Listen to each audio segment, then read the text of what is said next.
안녕하십니까, 김티처입니다. 자, 오늘은 손PD님이 저쪽에 멀리 촬영을 가가지고 제가 오늘 스스로 촬영을 하도록 하겠습니다. 자, 오늘 21강입니다. 자, 광무개혁이죠. 1897년부터 1904년까지 대한제국에서 일어난 근대적 개혁, 이것을 가리켜 우리가 광무개혁이라고 얘기합니다. 모든 사건에는 배경이 있습니다. 배경이 있고 환경이 있죠. 자, 아간파천 기억납니까, 여러분들? 고종이 1년 만에 환궁을 해요. 환궁이란 말은 다시 궁궐로 돌아왔다는 얘기죠. 경복궁에 오지 않고 어디로 왔냐면 경운궁으로 옵니다. 자, 조선시대에 여러분들 서울의 한양에 5대 궁궐이 있는데 거기서 가장 중심되는 건물을 우리가 이 법궁이라고 얘기하는데 이 법궁이 어디냐면 경복궁이에요. 근데 왜 경복궁으로 가지 않고 경운궁으로 왔을까? 경복궁 근처에 쪽발이 공사관이 있죠. 일본의 위협 때문에 갔습니다. 그리고 이제 경운궁 근처에는 러시아 공사관이 있었죠. 나중에 이 경운궁이 이름이 바뀝니다. 어디로 바뀝니까? 덕수궁으로 이름을 바뀝니다. 덕수궁으로. 자, 그러다가 고종이 환궁을 하고 난 이후에 경운궁에서 뭘 했냐면은 칭제 건원을 하게 됩니다. 말 더럽게 어렵죠? 칭제 건원이 뭐냐면 황제라고 칭하고 원호, 연호죠. 연호를 세우는 것을 가리켜 우리가 건원이라고 얘기합니다. 드디어 이제 조선에서 조선이 왕이란 나라에서 왕국에서 이제 뭐가 됐다? 황제가 다스리는 제국으로 되었다. 독자적인 연호를 썼죠. 그리고 나라 이름을 뭐라고 불렀냐면은 대한제국으로 이름을 바꿨습니다. 조선에서. 자, 요때 사용했던 그 연호가 뭐였냐면 바로 광무입니다. 그래서 이때 실시했던 개혁을 가리켜 광무개혁이라고 얘기를 하죠. 자, 단순한 겁니다. 여러분들. 한국사 능력 검정이나 공무원 시험에 특히 7급 같은 경우는 너무 빡빡하게 문제가 나오기 때문에 여기 있는 내용에서 문제를 물어요. 가보기역하고 을미기역 섞어버리면 문제가 너무 어렵습니다, 여러분들. 그렇기 때문에 무조건 외우셔야 돼요. 외우는 방법, 선생님이 가끔 가다가 이런 얘기를 합니다. 암기 비법 좀 가르쳐 주세요. 저번에 제가 말씀드렸지만은 암기 비법은 없습니다. 그냥 열심히 하는 거예요. 제가 수업할 때 안 보고 하잖아요. 가끔마다 책장 넘기는 이유는 뭐냐면은 까먹을까봐 그러는 건데, 제가 한국사 수업을 또는 동아시아사나 세계사 수업을 책을 안 보고 하는 이유가 뭐냐면 끊임없이 반복했기 때문에 그런 겁니다. 알겠습니까? 공부를 하는 게 쉽지 않아요, 여러분들. 자, 내용. 자, 이건 제가 표로서 정리하겠습니다. 자, 제일 먼저 정치 파트에서는 어떤 개혁을 실시했을까? 자, 내용이 굉장히 많으니까 제가 요거를 표로서 정리할게요. 자, 기구부터 보겠습니다. 교전소라는 기구가 있는데 요것이 나중에 이름이 교정소로 이름이 바뀌죠. 법규 발음 잘해야 됩니다. 여기에서 헌법을 만들어내는데 그 헌법 이름이 대한국국제라고 하죠. 1899년 대한국국제의 내용을 한번 어떤 내용이 있냐면은 전제황권입니다. 전제황권. 황제라 하는 존재는 무엇을 가지고 있다? 무한한 군권을 가지고 있다. 여기서 말하는 군권이랄까는 군사 권리가 아니라 임금의 권리를 말하는 거죠. 전제군주제, 왕권 강화 이걸 말하는 겁니다. 두 번째가 뭐냐면은 여러분들 내각제가 폐지가 돼요. 내각제가 폐지가 되고 뭐로 변화가 됐냐면은 다시 의정부가 부활이 되고 그 다음에 이제 23부 지방 체제였죠. 이것이 뭐로 바뀌게 되냐면 13도로 바뀌어버려요. 그 다음에 북쪽에 있는 평양을 뭐라고 부르냐면은 서경으로 격상을 시켜버렸죠. 그 다음에 국내부 들어봤습니까? 의정부와 국내부가 언제 이 단어가 나오면 여러분들 가보개혁 때 나왔죠. 책장 넘겨서 확인하셔야 됩니다. 뭐지 넘어가면 까먹어요. 다시 한번 책장을 살펴보시기 바랍니다. 의정부 내장성이죠. 국내부 내장성을 만들어서 왕실의 재정을 굉장히 튼튼하게 했다. 이렇게 보시면 되겠습니다. 자, 요게 이제 정치 파트 내용이에요. 자, 칸이 모자라니까 제가 다시 이거 싹 다 지우고 서로서 경제 파트, 군사 파트, 외교 파트 한 개쯤까지 한번 설명을 하도록 하겠습니다. 자, 두 번째 이제 경제 파트 보겠습니다. 광무개혁에서 가장 중점을 두었던 파트가 바로 경제죠. 경제 파트에 어떤 내용이 나와 있느냐 한번 살펴보겠습니다. 자, 제일 먼저 양전 사업을 실시해요. 이 양전 사업을 실시했던 기구 이름이 뭐냐면 양지아문입니다. 양지아문. 양자를 한문으로 쓰면은 이렇게 쓰죠. 갑자기 생각이 또 나네. 이게 헤아릴 양자입니다. 그러니까 양전이라고 하는 것은 뭐냐면은 논과 밭의 면적을 헤아린다 한 마디로 말하면 뭘까요? 토지 조사 사업이라고 할 수도 있겠죠. 자, 양전 사업을 통해서 이제 무엇을 발급했냐면 너무너무 중요합니다. 별표 바로 지게를 발급했죠. 이 지게를 발급했던 기구 이름을 우리가 뭐라 그런다? 지게아문이라고 얘기합니다. 지금으로 말하면 부동산 등기본이라고 보시면 되겠어요. 이 땅 내 거다 하면 국가에서 인정을 해준다는 얘기죠. 자, 이것은 무엇을 의미하냐면은 근대적인 토지 소유 제도를 마련해 주었다. 좋은 거죠. 그런데 중요한 거는 뭐냐면은 전국적으로 확산이 되지도 않았고 그 다음에 나중에 중단돼요. 왜? 러일 전쟁 때문에. 자, 그 다음에 두 번째 파트가 뭐냐면은 상공업 진흥책을 실시했습니다. 그 상공업 진흥책을 가리켜 우리가 뭐라고 얘기하냐면 식산 흥업 정책이라고 얘기를 하거든요. 자, 예를 들어서 뭐 철도도 깔고, 그죠? 철도에 관련된 회사도 만듭니다. 그 다음에 전차도 깔았죠. 그 다음에 통신, 여기서 말하는 통신은 뭐냐면 뭐 전신이라든지 전화라든지 이런 것들을 말하는 겁니다. 자, 이런 정책을 실시했죠. 자, 고종이라는 사람이 만국의 군주로서 무능한 군주인 건 맞지만 그냥 마냥 손 놓고 있는 건 아닙니다, 여러분들. 발버둥 쳤죠, 속된 말로. 그리고 우리나라가 다른 나라한테 먹히지 않도록 노력했던 군주도 고종입니다, 여러분들. 자, 그 다음에 세 번째 보겠습니다. 어떤 내용이 나와 있냐면은, 자, 근본이 화폐 제도를 실시했죠. 근본이 화폐 제도. 공무원 시험 같은 경우는 여기다가 은본위를 집어 넣어버려요. 은본위는 언제 거다? 가보격 때죠. 그 다음에 백동화. 백동화를 발행을 했는데 문제점이 뭐냐면 백동화를 남발을 했습니다. 남발. 요게 문제가 생기는 겁니다. 자, 그 다음에 이제 뭐였냐면 한국협회를 만들었죠. 보부상한테 특혜를 주는 기구가 바로 한국협회입니다. 1898년. 나중에 물론 이 대한제국 정부에서 한국협회를 이용해서 어느 단체를 때려잡았다? 독립협회를 때려잡았죠. 그리고 한국협회가 나중에 1년 후에 이름이 상무사로 이름이 바뀝니다. 바로 국가에서 얘들한테 독점적인 특혜를 인정을 했죠. 자, 요게 바로 이제 경제 파트예요. 그 다음에 이제 세 번째, 이제 뭐냐면 교육 파트입니다. 교육도 굉장히 중요해요. 경제 파트, 교육 파트. 이걸 시대적으로 여러분들 근현대사 파트 정리해 주실 필요가 있습니다. 실업학교가 만들어집니다. 전문 직업인 양성이죠. 그래서 상공학교가 만들어져요. 상공학교. 그러니까 상업과 공업에 관련된 거죠. 그 다음에 광무학교가 만들어지는데, 광무학교는 광무기업에서 나온 건 아니에요. 여기서 말하는 광무는 광산 업무를 말하는 겁니다. 그 다음에 이제 신교육령을 발표합니다. 신교육령을 발표해서 소학교, 사범학교, 그 다음에 외국어 학교를 대대적으로 설치했죠. 그 다음에 또 뭐가 만들어지냐면 경성의학교가 만들어집니다. 경성의학교가 만들어지죠. 지금으로 말하는 의과대학의 전신입니다. 자, 밑에 조그맣게 적을게요. 그리고 대한제국 때 여러분 가장 중요한 게 뭐냐면 군사 파트도 있었어요. 속된 말로 군사 면에는 아주 배제했다 했는데 그 절대 아니죠. 원수부를 만들어요. 그 대한제국의 군대를 통솔하는 기구죠. 이 원수는 누가 맡냐면은 대한제국의 황태자가 맡습니다. 그 다음에 이제 진위대, 시위대 이런 기구가 만들어집니다. 자, 조금 치워서 간단하게 시험 팁을 또 가르쳐 드릴게요. 갑오개혁 때 군사개혁을 했다 안 했다? 했죠. 을미개혁 때 군사개혁을 했다 안 했다? 했죠. 구분하겠습니다. 갑오개혁 때 만들어졌던 군대를 근위대라고 얘기합니다.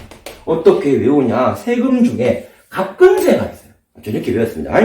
그 다음에 이제 을미개혁 때는 무엇을 만들었냐면 친위대, 진위대 요것을 만들었어요. 그 다음에 우리 방금 봤던 광무개혁 때는 무엇을 만들었냐? 진위대,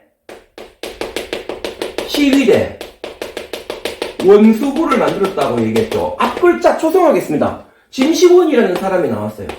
대한제국의 군대의 총사령관은 진시원이다. 저는 고등학교 때 이렇게 배웠습니다. 군사개혁 했습니다. 그리고 대한제국 때 만들었던 군대를 통해서 이때 대한제국의 상비병이 몇만이었냐면 2만 정도가 되었죠. 그래서 이때 중국에서 어떤 일이 발생했느냐? 1899년부터 1901년 사이비 종교단체였던 의화단이 난을 일으킵니다. 이거를 진압하러 8개국 연합군이 투입이 되는데 러시아의 요청으로 대한제국 군대가 갈 뻔했었어요. 여러분들.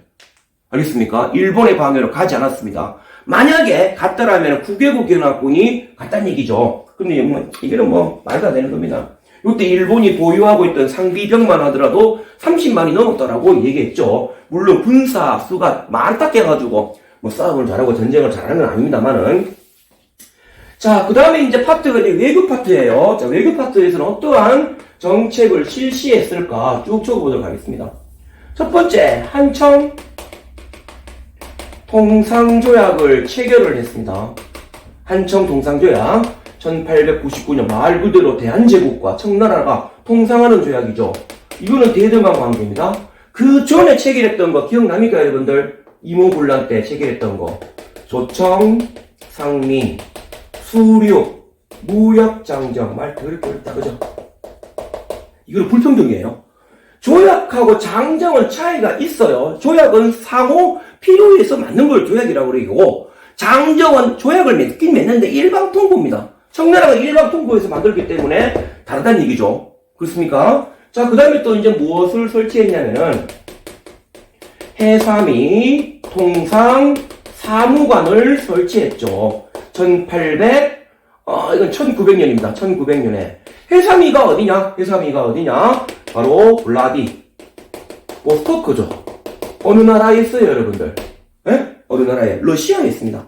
자, 한반도 지도를 제가 한번 그려보겠습니다. 이렇게 되어 있는데, 자, 여기 두만강 접경 지역, 현재도 이렇게 삐끔치 빨갛게, 여기 이제 핑크색으로 삐끔치 부분이 있습니다. 이 지역을 우리가 뭐라고 얘기해요? 이걸 연해주라고 얘기하죠. 연해주는 1860년 베이징 조약을 중재했던 러시아가 청나라로부터 할애한 땅이에요.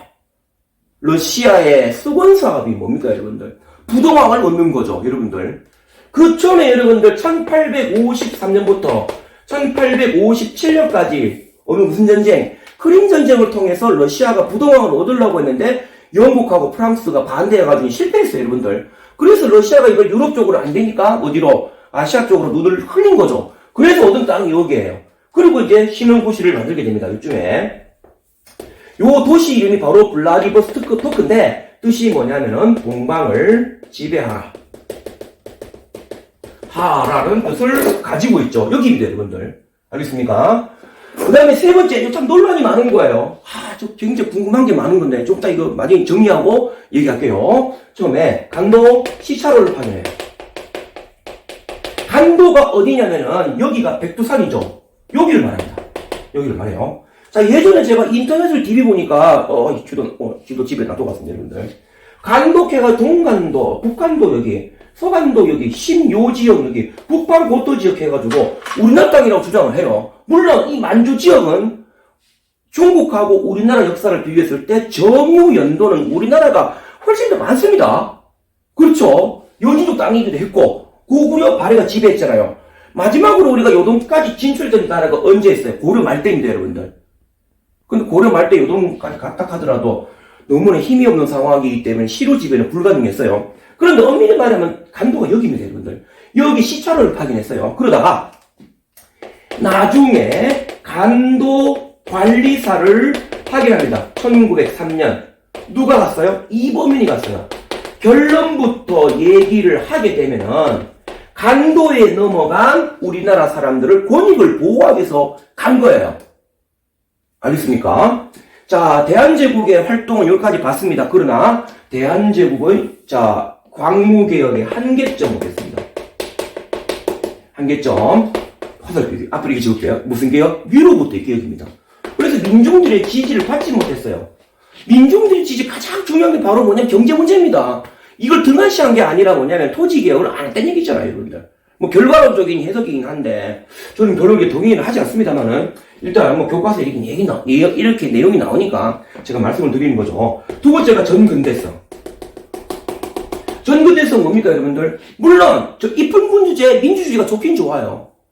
근데 다른 나라들 전부 다 민주주의로 발전하고 이런 시점에서 대한제국은 옛날로 돌아가 버렸죠. 그게 뭡니까, 여러분들? 대한국 국제. 황제한테 모든 권력을 다 물어줘요. 대한국 국제, 아까 내용 얘기했습니다. 대한국 대황제 폐하는 무한한 군권을 누린다. 그 다음 입법, 사법, 행정, 계엄 선포 모든 권한을 누린다. 진짜 황제오고 황제 권한을 누리는 거죠, 여러분들. 그러니까 조금 시대의 순행이라기보다는 조금 역행이라고 제가 조심스럽게 판단을 내렸다고 할 수가 있겠죠. 그 다음에 세 번째, 열강의 방해.